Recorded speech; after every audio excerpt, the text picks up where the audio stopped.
président de la République, le président Macky Sall, nous a instruit de remettre les masques que nous avons produits. La délégation générale de l'entrepreneuriat rapide pour les femmes et les jeunes a produit 10 millions de masques avec l'effort de tous les tailleurs du Sénégal. Si vous permettrez, tout à l'heure, on donnera la parole au président de l'association des maîtres tailleurs du Sénégal pour dire un mot. Ils ont produit 10 millions de masques avec 5 000 tailleurs, 7 000 ou 8 000 tailleurs sur l'ensemble du territoire national, tous les départements confondus, avec un effort de guerre que le chef de l'État a voulu bien mettre en place, 3 milliards de francs CFA qui sont un don pour le secteur. Ce n'est pas des financements. Donc le président a offert les masques aux ministres qui sont là avec moi aujourd'hui, le ministre de l'Enseignement supérieur, le ministre de l'Éducation nationale, le ministre de la Formation professionnelle. Et chacun amènera les masques à partir de demain dans les écoles pour que les enfants, les étudiants, les élèves puissent mettre des masques et pour respecter les mesures barrières. Salam alaikum, nous sommes contents de la cérémonie qui nous invite à artisans. Donc, di rafetlu liggéey bi nga xamanteni son excellence président de la république def nako muy gëm bi mu gëm artisanat ba yëkëti lu tonn ak 10 millions de masques jox ñuko mu jaarale ko ci wa DER ñu liggéey ko liggéey bu mucc ayib ñu and ci tamit ak ñuna association des maîtres du Sénégal muy ADESMAT ak yeneen artisans yi nga xam ñoo nekk ci secteur artisanat bi yëpp donc ñu ngi rafetlu liggéey bu baaxa baax di ci sant monsieur le président de la république son excellence di ko ci encourager di ko ci ñaanal tamit donc di rafetlu bu baax liggéey bi nga xamanteni Pape Sarr moko jité won moy Pape Amadou Sarr DG DER donc rafetlu nañ liggéey bu baax li ñu ci liggéey loolu yëpp liggéey nañ ko à temps ci délai bu mucc ayib te fay nañ suñu xaalis yëpp ba ma sëkk donc ñu ngi ciy sant di ci ñaax sénégalais tamit ñu gën a consommer li nga xamante ne mooy consommation locale bi parce que li dimbali na artisans yu bëri ñoo xamante ne ñu ngi nekk suñu secteur parce que ñu ñëpp jógoon nañ taxaw liggéey ci atelier yëpp a ngi doon yëngatuwaat parce que mbas bi mu fi duggee instant yi ñëpp jaaxle woon nañ ci fa la ñu jëlee ay masques yëpp mais ñun ñoo dañoo volontaire woon taxaw ñun liggéey ko suñu dëkk donc bu ñu demee tamit ba buntu yi ubbeekuwaat nañuy bàyyi xel artisanat bi ñu ciy bàyyi xel bu baax di joxaat bu lay ba xam ne soxlawaat lañ ko di jox ko artisanat bi nga xamante ñoo nekk ci dëkk ñu liggéey ko donc ñu ngi sant di remercier bu baax ministre yi nga xam ne ñoo teew fi yëpp di remercier bu baax Pape Abdou Sarr ak monsieur le président de la République jërë ngeen jëf. Bon, merci. Merci, je suis monsieur Sall, Mamadou Sall, et je suis le DG d'Afritex. Afritex qui est une société sénégalaise, sise à l'Aprosy même, aujourd'hui qui emploie à peu près 250 jeunes. Nous sommes aujourd'hui ici avec monsieur le délégué général, Pape Sarr, et nos 3 ministres qui sont là, sur, comme par exemple, une production qui a été vraiment quelque chose d'extraordinaire pour le Sénégal et pour l'artisanat sénégalais aujourd'hui. C'est quelque chose aujourd'hui que nous tous, industriels et artisans sénégalais, remercions le président de la République pour avoir aussi pour nous avoir donné cette opportunité de prouver aujourd'hui que les ressources humaines sont là ici au Sénégal et nous sommes en mesure de faire des choses extraordinaires pour notre pays en tant que patriote, mais en tant que aussi vraiment quelqu'un qui croit à l'industrialisation du Sénégal. Le président y croit, comme par exemple, il nous a donné les moyens et nous avons prouvé aussi que nous sommes en mesure de faire le nécessaire. 10 millions de masques ont été produits en 4 mois. C'était comme par exemple, c'est à peu près 570 000 mètres de tissu et pratiquement plus de 10 km 500 d'élastique. Et aujourd'hui, l'autre aspect technique, c'est pratiquement toute la chaîne de valeur qui a bénéficié de ce projet sur les 3 milliards. Nous remercions le président de la République, nous remercions ses ministres, nous remercions le ministre aussi, le directeur de l'Aprosy, qui est M. Mohamed Ba, qui est une personne aussi qui nous a beaucoup appuyé aussi sur le plan industriel. Nous remercions aussi tous les autres ministres, comme par exemple qui sont afférés à notre département. Et c'est quelque chose aujourd'hui que, au nom de tous les industriels et tailleurs, nous disons merci au président et nous sollicitons aujourd'hui l'appui de tous les Sénégalais, comme par exemple pour vous dire que nous sommes en mesure de faire beaucoup mieux que les max. Je vous donne un exemple. Les habits d'enfants aujourd'hui que nous portons, 100% sont produits à l'extérieur et nous sommes en mesure de le produire localement. Les uniformes, c'est un marché de 18 milliards. Aujourd'hui, comme par exemple, la majeure partie des uniformes sont importés d'extérieur et nous sommes en mesure de le faire aujourd'hui. ayez confiance comme par exemple aux ressources humaines sénégalais. Et le président a confiance aux ressources humaines sénégalais. En tant que patriotes, essayons de développer notre industrie. Essayons aujourd'hui, comme par exemple, de faire de nos mieux pour appuyer les jeunes aujourd'hui. Et c'est ce que le gouvernement et le président sont en train de faire. Encore une fois, merci beaucoup. Merci de cette confiance et encore une fois, merci. Merci beaucoup. Je voudrais en tout cas, comme on vient de le dire, me féliciter de cette rencontre. Encore une fois, une autre belle rencontre pour l'école sénégalaise, pour les universités sénégalaises et également dans un cadre purement sénégalais. Le Made in sénégalais est une réalité et féliciter l'ADER au nom du président de la République qui lui avait donné instruction de nous donner 1 million de masques, 10 millions de masques et il l'a fait en un temps extrêmement court. Donc, au nom de mes collègues du ministère de l'Enseignement supérieur, le ministère de la formation professionnelle, tout le secteur de l'éducation, remercie le président de la République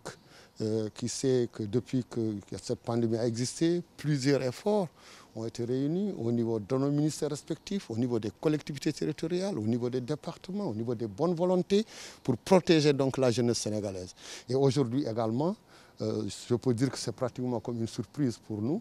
Il l'a décidé l'autre jour et tout de suite nous avons 10 millions de masques qui vont encore aller vers nos écoles. Nous tenons à remercier le président de la République et également féliciter et remercier le délégué général qui est très actif, réactif, positif, compétent et engagé. Dès qu'il m'a appelé l'autre jour, il m'a dit que c'est bon, le président l'a décidé et on le fait et il l'a fait. Donc vraiment au nom de mes collègues, je le remercie et le félicite. Mais la particularité, c'est surtout la forme. C'est simple, c'est solennel. Et il réunit ici, dans cette place, j'ai discuté avec un artisan qui est venu de Podor, j'ai écouté un artisan qui est venu de Ziguinchor, un autre qui est venu de Kolda, un autre de Dakar. Donc ça veut dire que nous pouvons consommer local et c'est une réalité. En tout cas, nous le félicitons, le fait qu'il ait pensé donc à associer tous ces acteurs. Dire également que cette pandémie, malheureusement, elle est encore là. Elle est encore là, nous pouvons nous protéger pour le moment avec le masque et également se laver les mains. Mais nous avons aussi une autre chance, nous, du système éducatif sénégalais. Nous avons 4 millions d'élèves, sans compter les enseignants, sans compter les étudiants. Ça veut dire que nous pouvons être, à partir de nos écoles, à partir des écoles les plus petites, jusqu'au collège, jusqu'au lycée, jusqu'à l'université, nous pouvons, à partir donc des leçons de vie que nous avions données, il faut les reprendre pour que de l'école, la sensibilisation commence. Que chaque jeune qui rentre chez lui dans son quartier puisse donner la bonne parole, puisse expliquer. C'est comme ça parce qu'aujourd'hui, la bataille elle est communautaire. Si elle est communautaire, nous avons la chance d'avoir des millions, le quart des Sénégalais se trouvent dans notre système éducatif. C'est eux qui peuvent aujourd'hui aider à expliquer, à sensibiliser et à conscientiser. Donc vraiment, merci. Nous remercions le président de la République, nous remercions les artisans du Sénégal. Tout le système éducatif vous remercie. C'est ce qui explique la présence ici de 3 ministres du secteur qui sont là pour recevoir donc ces cadeaux de la main donc, de nos artisans. La première fois, c'était au tout début de la pandémie. Nous avions fait donc une leçon de vie extrêmement importante. Nous l'avions lancée à Ouakam pour sensibiliser les jeunes. Et je vous dis que les jeunes connaissent, savent, ils comprennent. Ils peuvent être, comme je l'ai dit tout à l'heure, des vecteurs. Mais c'est l'appel qu'il faut lancer, à mon avis. Ce n'est pas seulement à l'intérieur de l'école. À l'intérieur de l'école, nous avons des enseignants aguerris qui surveillent. Nous avons les élèves qui comprennent et qui acceptent de le faire. Mais c'est dans la cour de l'école, c'est à la sortie de l'école, c'est pendant le transport et également à la maison. L'appel que nous lançons, c'est qu'un parent qui donne du matériel, qui donne des cahiers, des stylos, qui donne de quoi manger, qui donne également des habits, peut aussi vérifier avant que l'enfant sorte de sa maison qu'il a son masque. Vraiment, c'est l'appel que nous lançons. Waaw, maa ngi nuyu le ministre de l'Éducation nationale, Mamadou Talla, di nuyu Dame Diop, le ministre de l'Emploi et de la Formation professionnelle, di nuyu le délégué à l'emploi rapide, l'entrepreneuriat rapide, Pape, di ko sargal ci liggéey bu rafet bi mu def, di nuyu artisans yi ak tailleurs yi nga xam ne ñoom ñoo def liggéey bu rafet bi ci ndigalu président bi ñu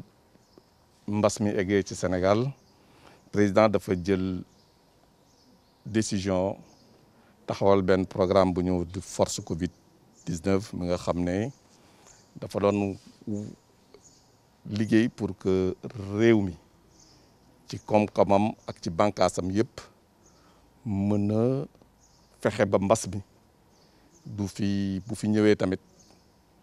dinañu mën a am taxawaay bu nga xam ne dinañ ko mën a xeex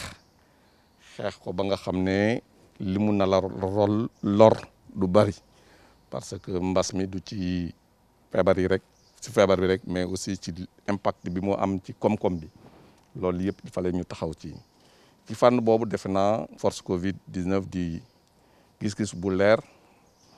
président amoon na ci yéene jàppale secteurs yi nga xam ne ci koom-koom bi mbas mi ni mu fi ñëwee dina am ay gàllankoor ci nekk artisanat nag bokkoon na ci li nga xam ne président jàppoon na parce que ñun ñoo ko moomal suñu bopp dañ leen a war a taxawu bi parce que bu fekkee ne foofu ñoom ci li ñuy wax xeex ak mbas mi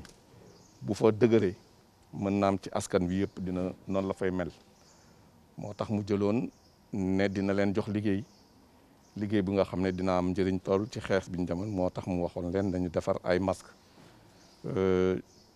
DER nag jëloon ci dooleem moom defar ci fànn boobu fukki million u masque yooyu tey président jël na décision jox ko secteur de l'éducation moo tax ñun ñetti ministres yi ñëw fii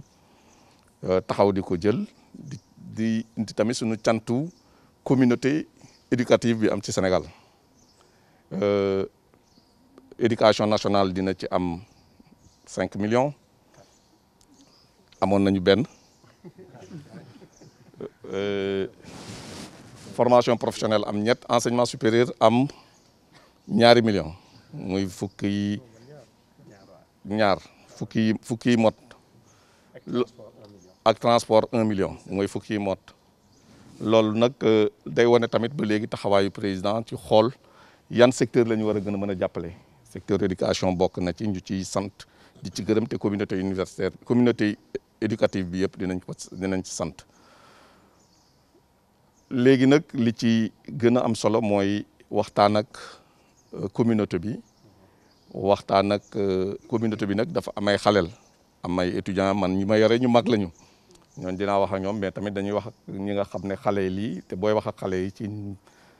ci waajur yi ngay jaar ñuy wax ak waajur yi ne masque yi ñëw na doy na mais dafa am njëriñ ci xeex bi ñuy xeex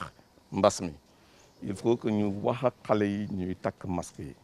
dina leen aar ci école yi dina leen aar ci mbedd mi mais dina aar tamit mag ñi ñuy fekkaat ci biir kër yi